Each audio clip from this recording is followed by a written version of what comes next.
Hi friends, welcome to our channel. ఈ వీడియోలో మీరు 2x4 సైజు విట్రిఫైడ్ టైల్స్ ఎలాగా ఫ్లోరింగ్ వేయాలనేది చూస్తున్నారు. ఒండ్రు నీళ్ళు వేసాక మావాడు గీతలు గీస్తున్నాడు. అలా గీతలు గీయడం వల్ల టైలు డప్పుగా ఉంటే ఆ డప్పు అనేది కవర్ అవుతుంది.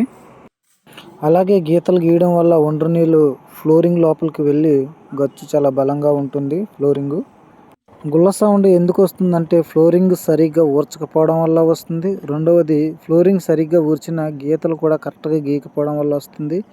అలాగే ఒండ్రు నీళ్ళు ఏమాత్రం తక్కువైనా సరే టైల్స్ అనేది గుల్ల సౌండ్ వస్తుంది. కాబట్టి ఈ విషయాలలో చాలా జాగ్రత్తలు తీసుకుంటే మనకు లైఫ్ టైమ్ వర్క్ అనేది నిలిచిపోతుంది.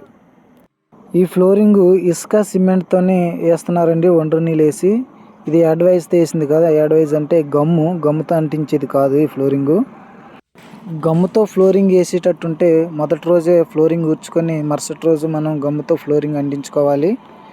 గమ్ముతో మనము టైల్స్ మీద టైల్స్ వేయచ్చు. అంటే పాత టైల్స్ రిమూవ్ చేయకుండానే, తీసేయకుండానే మనము టైల్స్ ఉంటుండగానే టైల్స్ మీద గమ్ముతో అనేది మనం అంటించవచ్చు. ఏమీ అవ్వదండి.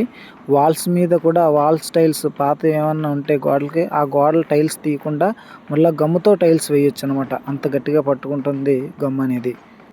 ఈ గమ్ముతో ఫిక్సింగ్ అనేది ఫ్లోరింగ్ 2x4 నుంచి మనం వాడుకోవచ్చండి. చాలా బాగుంటుంది, లైఫ్ ఉంటుంది.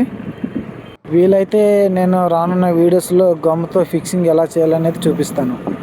మరిన్ని మోర్ అప్డేట్స్ కోసం మా ఛానల్కి సబ్స్క్రైబ్ అవ్వండి.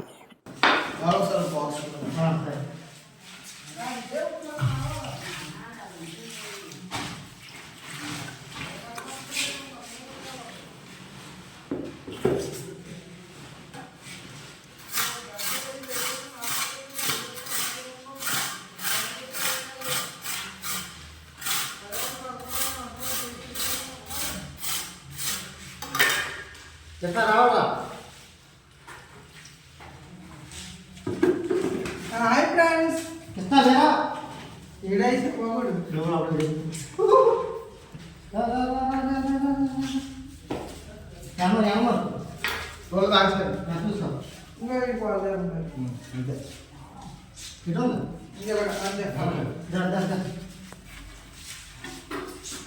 చేయదులే.